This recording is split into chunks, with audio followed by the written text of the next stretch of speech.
Përshëndetje të nderuar shikues të Infodes, mirë se po takohemi edhe sonte. Fillimisht do të njohim titujt kryesorë që kanë karakterizuar ditën e sotme për të kthyer në studio me bisedat e radhës.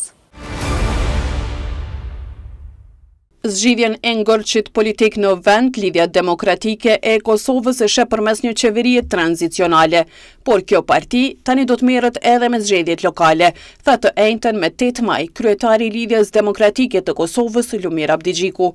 Ku për të humbur më nuk kemi, zgjidhje dham, zgjidhja jonë mbetet aty, kurdo që janë të gatshëm të tjerët, shkroi ai në Facebook.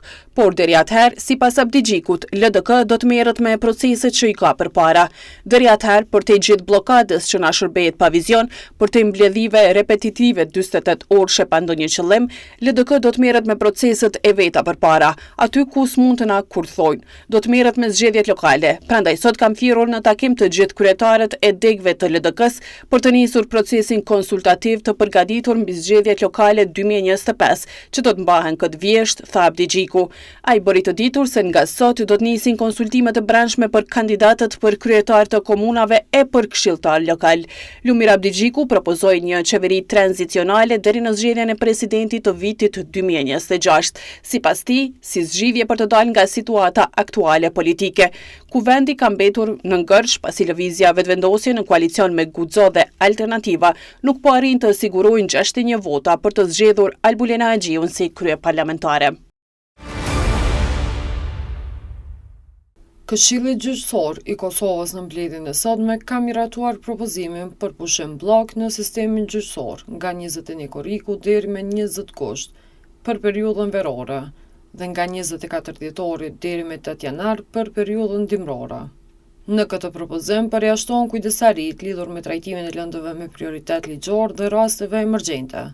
Po në këtë mbledhje u miratua dhe draft kodi mirësjelljes dhe etikës profesionale për nënpuesit në administratën e sistemit gjyqësor, si dhe draft vendimi për vlerësimin e performancës së anëtarëve të KQK-s. Këshilli Gjyqësor i Kosovës në mbledhjen e sotme ka votuar edhe propozimin për pushim vjetor në blok në sistemin gjyqësor. Muaji qershor korrekt, si dhe fundi muajit dhjetor dhe fillimi i janarit po konsiderohen problematik për organizim të punës, për shkak të fluksit të madh të pushimeve nga stafi. Prandaj është propozuar që nga 25 korriku deri me 20 gusht, gjykata të kenë pushimin zyrtar. Kjo nuk vlen për kujdesaritë dhe trajtimin e rasteve emergjente me prioritet ligjor. Kur folim për muajin korrik dhe gusht përjet një efikasitet pak më i ulët i gjykatave në nivel vendit. Po ashtu edhe për fundin e vitit vret që muaji dhjetor ose fundi muajit dhjetor, fillimi i muajit janar është një prej muajve, është një prej periudhave kur efikasiteti i gjykatave bie për shkak të shfrytëzimit të pushimeve apo për shkak të periudhës kohore. Po ashtu nga statistikat na tregojnë që gjatë kësaj periudhe kemi edhe numër të madh të seancave të shtyra dhe të seancave jo produktive.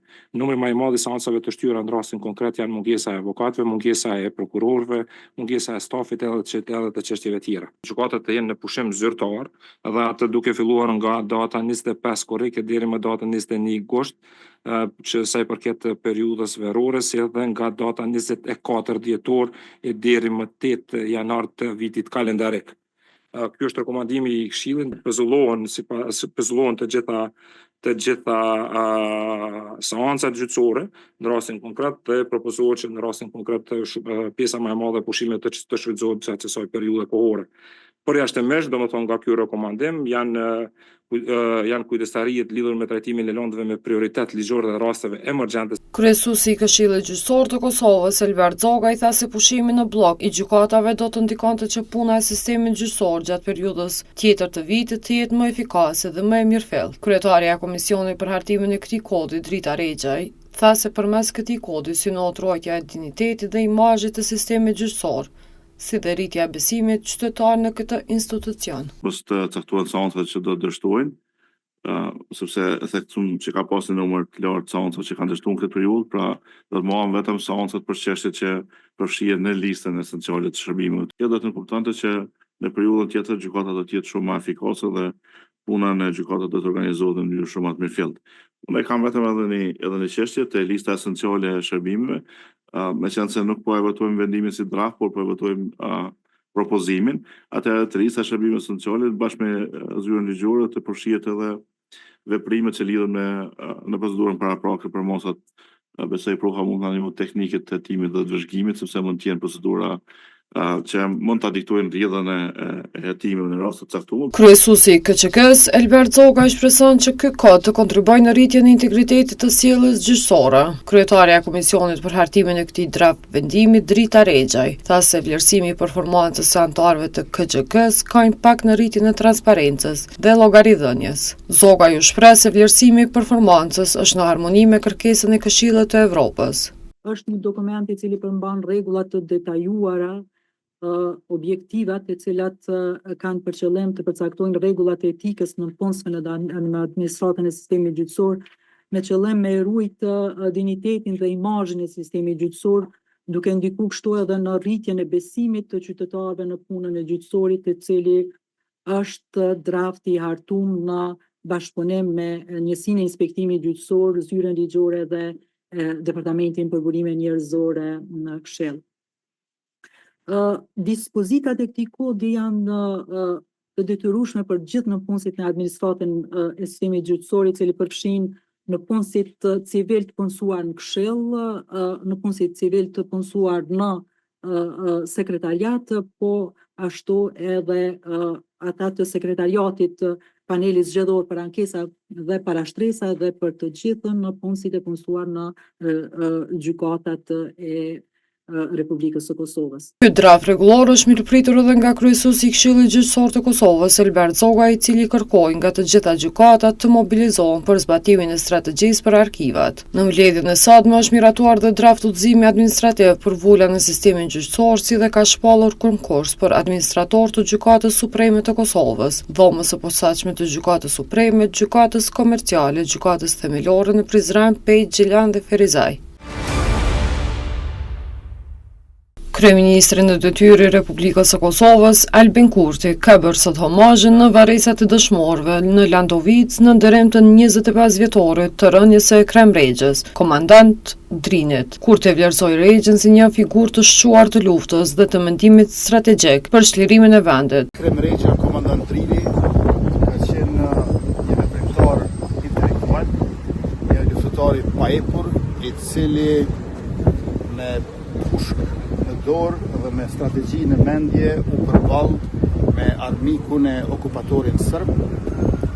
Ndërkaq në orën 11, Kurti do të bëjë homazhe te memoriali në lagjën Bazharhane, shtëpia e bardhë. Aleksandar Vučić po përpiqet në vazhdimsi të përfitoj edhe nga Shtetet e Bashkuara edhe nga Rusia, thot eksperti i sigurisë Avni Islami, derisa flet për vizitën që presidenti serb po zhvillon në Moskë. Vučić do të marrë pjesë në paradën e fitores në sheshin e Kuq me 9 maj, pavarësisht kundërshtimit të Bashkimit Evropian. Komisionerja për zgjerimin e bllokut Marta Kos tha ditë më parë se nëse Vučić shkon në Moskë, ai do të ketë shumë më të vështirë të ndihmojë Serbisë të qëndrojë e përkushtuar në rrugën evropiane.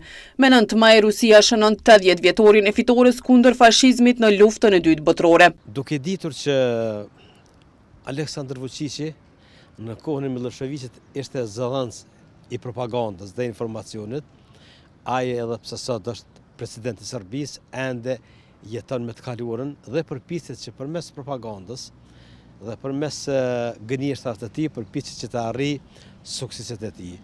O po që mediat të cilat janë nën kontroll të tij në Serbi e proklamuan se presidenti Vučić do takohet me Donald Trump në Amerikë dhe se tëra kjo është e lojë.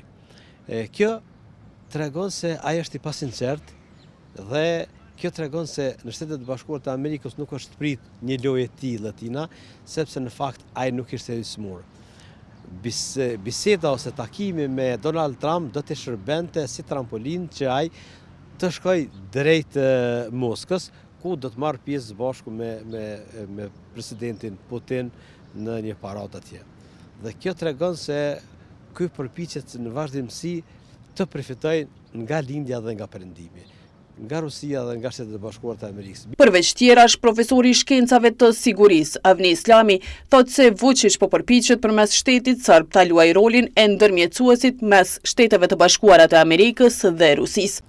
Matematikat e fuqive të mëdha janë të mëdha dhe padyshim që ky është dashur që të ndëshkohet Mirë po, duhet theksuar edhe një fakt se ky përpiqet që përmes shtetit serb përpiqet që ta luajë një rol si lloj ndërmjetësuesi në mes Shtetit të Bashkuar të Amerikës dhe Rusisë.